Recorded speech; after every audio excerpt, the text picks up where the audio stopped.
আজ সকালে এক অদ্ভুত ঘটনা ঘটল। রুটির ডো বানিয়ে ৯টা রুটির মতো গোল্লা করে রাখলাম। তো একটার পর একটা বানাচ্ছি আর তাওয়ায় দিচ্ছি। হঠাৎ মনে হলো গুনে দেখি কয়টা হলো। সব যেহেতু লাগবে না বানানো, গুনে দেখি রুটি আর বাকি গোল্লা মিলিয়ে ৮টা। একটা গেল কই? আমি সেখান থেকে নড়িনি। আশেপাশেও কেউ ছিল না। তখনই মনে পড়ল এর আগেও এমন হয়েছে। মনে হয় জিন সাহেবরাই একটু টেস্ট নিতে এসেছিলেন। শয়তান জিন মাগনা খেতেই পছন্দ করে।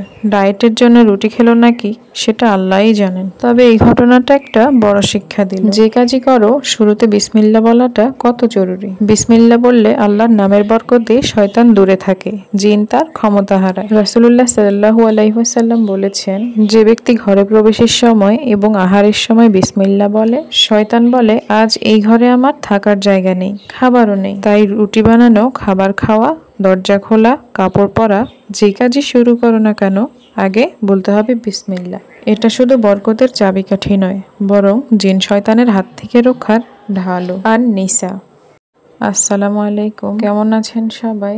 আশা করছি কাছে দূরে যে যেখান থেকে আমার ভিডিওটি দেখছেন আল্লাহর রহমতে সবাই ভালো আছেন। তো প্রতিদিনের মতো আবারও হাজির হলাম একটা নতুন ব্লগ নিয়ে। আশা করছি ভিডিওটি শেষ হওয়া পর্যন্ত আমার সাথেই থাকবেন। তো প্রতিদিনের মতো সকালবেলা উঠেই আগে নাস্তাটা বানিয়ে নাস্তাটা করে নিয়েছি। প্রতিদিনের এই একই রুটিন, মাঝে মধ্যে একঘেয়ে লাগে সবকিছু।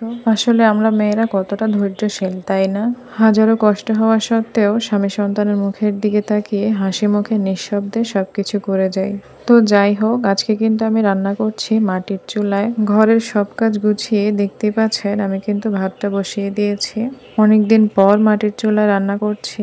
আগে কিন্তু আমি মাটির চুলায় রান্না করতে পারতাম না। বিয়ের পরেই এই সবকিছু শেখা।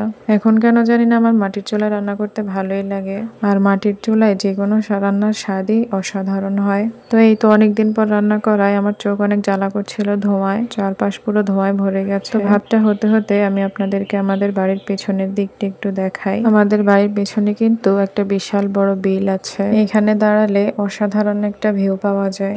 চারপাশ রোদে কেমন ঝলমল করছিল। মাশাআল্লাহ, আল্লাহ তাআলার সৃষ্টি কত সুন্দর তাই না?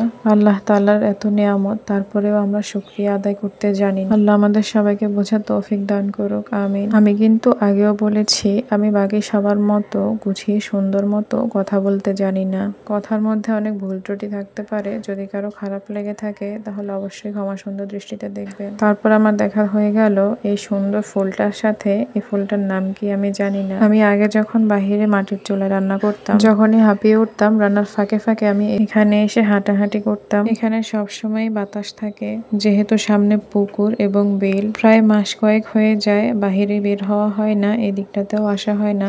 এজন্য বেশিরভাগ সময়টাতেই অসুস্থ হয়ে থাকি। আসলে প্রাকৃতিক আলো বাতাস আমাদের শরীরকে সুস্থ রাখতেও সাহায্য করে। সব সময় চার দেয়ালের মধ্যে বন্দি থাকলে যে কোনো মানুষই সহজে অসুস্থ হয়ে পড়ে। তাই এখন থেকে ভাবছি বাহিরে রান্না করব, সাথে আমার আলো বাতাসটাও পাওয়া হবে। তো আমি একটু পরে চলে আসলাম। আসার পরে আমি তরকারি রান্নার জন্য প্রস্তুতি নিচ্ছিলাম। আজকে কিন্তু একটা ইউনিক রেসিপি রান্না করব। আপনারা কখনো খেয়েছেন কিনা আমার জানা নেই, তবে এই তরকারিটা আমার খুবই পছন্দের। বলুন তো কি রান্না করব? চিংড়ি মাছ আর নারকেল বাটা দিয়ে শসা রান্না করব। তো এই দিক দিয়ে আমি সবকিছু কেটে কুটে নিচ্ছিলাম। আমি কিন্তু বিয়ের আগে শাকসবজি একদমই পছন্দ করতাম না, এমনকি আমি কোনো রকমের মাছও খেতে চাইতাম না, শুধুমাত্র ইলিশ মাছ আর চিংড়ি মাছ ছাড়া। আমার মনে হয় বাচ্চা হওয়ার সাথে সাথে যেমন শরীর আর মনের মধ্যে পরিবর্তন আসে, তেমনি রুচিরও পরিবর্তন আসে। আমার ক্ষেত্রেও তাই হয়েছে। আমার ছেলে হওয়ার পর থেকে এখন আমার শাকসবজি খুবই পছন্দের এবং মোটামুটি সব ধরনের মাছই খাই, তবে ছোট মাছ আমার একটু বেশিই পছন্দের। আসলে নারীরা হচ্ছে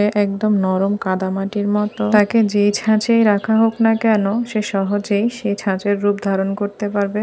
একটা মেয়ে মানুষের কত রূপ, কখনো মেয়ে, কখনো বউ, কখনো বা শাশুড়ি, কখনো বা মা। কত শত রূপ তার। সব রূপেই সে সুন্দরভাবে মানিয়ে যেতে পারে। তারপরও সব নারীকে কখনো না কখনো এই বাস্তবতাটার মুখোমুখি হতে হয় যে নারীর নিজের বলতে কোনো ঘর হয় না, অথচ নারীকে ছাড়া কোনো ঘর সম্পূর্ণ পরিপূর্ণ হয় না। একজন পুরুষ যদি ঘরের ছাদ হয় তাহলে একজন নারী হয় সেই ঘরের খুঁটি। খুঁটি ছাড়া যেমন ছাদ টিকে থাকতে পারবে না, তেমনি ছাদ ছাড়াও ওই খুঁটিটার কোনোই অস্তিত্ব নেই। এই জন্য আল্লাহ তাআলা স্বামী এবং স্ত্রীকে একে অপরের পরিপূরক বানিয়েছে। তো কথা বলতে বলতে আমার চিংড়ি এবং শসা দুটোই কাটা শেষ। যেহেতু এই তরকারিতে নারকেল বাটা ব্যবহার করতে হয়, তাই আমি একটা নারকেল ভেঙে নিয়েছি। আমার বাসায় কিন্তু নারকেল ছিল না, এই নারকেলটা আমার মা কিছুদিন আগে পাঠিয়েছিল। মাশাআল্লাহ, নারকেলটা ভিতর থেকে খুবই সুন্দর ছিল। এইবার পুরো নারকেলটাকে কুড়িয়ে নিতে হবে। তো তারপরে তো আমি কিছুটা নারকেল ব্লেন্ড করে নিয়েছি। মাঝখান দিয়ে বৃষ্টি এসেছিল, যার জন্য আমি চুলাটাকে ঘরের মধ্যে নিয়ে এসেছিলাম। এটা আমাদের ছোট রান্নাঘর। এবার আমি আমার তরকারিটা রান্না করব। যেহেতু ভিডিওটা অনেক লং হয়ে যাচ্ছিল, তার জন্য আমি ভিডিওটা স্পিডে দিয়ে দিয়েছি। আপনারাও বোরিং হয়ে যেতে পারেন, তার জন্য আসলে আমি যেমন তেমনই আপনাদের সামনে উপস্থাপন করার চেষ্টা করি। বাস্তব জীবনে আমি কিন্তু খুবই কথা কম বলি, যার জন্য আমার ভয়েস ওভার দিতেও একটু কষ্ট হয়ে যায়। কারণ আমি ভয়েসে কি বলবো আমি খুঁজেই পাই না, নিজের ভয়েসের প্রতি ততটা কনফিডেন্স পাই না, যার জন্য ভয় এবং লজ্জা দুটোই কাজ করে। আপনাদের কাছে যদি আমার এই এলোমেলো অগোছালো ভিডিওগুলো ভালো লেগে থাকে, তাহলে অবশ্যই কমেন্ট করে জানাবেন। ভিডিওতে একটা লাইক এবং চ্যানেলটাকে সাবস্ক্রাইব করে আমার পরিবারের একজন সদস্য হয়ে থেকে যেতে পারেন। অন্য সবার মতো আমার আহামরি দেখানোর মতো তেমন কিছুই নেই, তাই আমি আমার ভিডিওতে তেমন কিছুই দেখাতে পারি না, শুধুমাত্র আমার কাজকর্ম এবং রান্নাবান্না ছাড়া। তারপরও যা আছে আলহামদুলিল্লাহ, আল্লাহ তাআলার কাছে লাখো কোটি শুকরিয়া। আমার যা আছে তা হয়তো অনেকের কাছে স্বপ্ন। এজন্যই হয়তো বলা হয়েছে, তোমার থেকে যারা নিচে আছে তাদের দিকে তাকাও, তাহলে আর তোমার কোনো কিছুই অসম্পূর্ণ বা অপূর্ণ মনে হবে না। তোমার থেকে উঁচু শ্রেণীর লোকেদের দিকে কখনোই তাকাবে না, নিজের যা আছে সব সময় তাই নিয়ে সন্তুষ্ট থাকার চেষ্টা করবে। আজ কিন্তু শুক্রবার, জুম্মার দিন ছিল। আমার রান্না করতে অনেকটাই দেরি হয়ে গিয়েছিল, যেহেতু আমি রান্না করার পাশাপাশি ভিডিও নিচ্ছিলাম। আর অন্যদিকে বাহিরে প্রচুর বৃষ্টি হচ্ছিল। কাজের মধ্য থেকে একটা ভিডিও করা, সাথে ভয়েস দেয়া এবং সবার সামনে সেটাকে সুন্দরভাবে তুলে ধরা আসলে কম কিছু না। আমি যেহেতু নতুন, তাই এখন আমার অনেক কিছু জানার এবং বোঝার বাকি আছে। দেখুন আমার এই জীর্ণ শীর্ণ ভাঙা রান্নাঘরের জানলা দিয়ে কি সুন্দর ভিউ আসছে। কথা বলতে বলতে আমি চিংড়ি মাছটাকে ভালো মতো মশলা সহ কষিয়ে নিয়েছি। এরপর ধুয়ে রাখা শসাগুলো দিয়ে দিব। শসাগুলো দেওয়ার পর ভালো মতো কষিয়ে নিব। যারা কখনোই এই তরকারিটি খাননি, তারা একবার হলেও বাসায় ট্রাই করবেন। আশা করছি আপনাদের কাছে ভালো লাগবে। এদিকে বাহিরে দেখুন, হঠাৎই প্রচুর পরিমাণে ঝড় শুরু হয়, বাতাস শুরু হয় এবং প্রচণ্ড পরিমাণে বৃষ্টি আসে। আল্লাহ তাআলার কত অপরূপ সৃষ্টি, তাই না? তো যাই হোক, এবার কিন্তু আমি নারকেল বাটাটা তরকারিতে দিয়ে দিচ্ছি। নারকেল বাটাটা দেওয়ার পর আরও কিছুক্ষণ ভালো মতো কষিয়ে পানি দিয়ে দিব।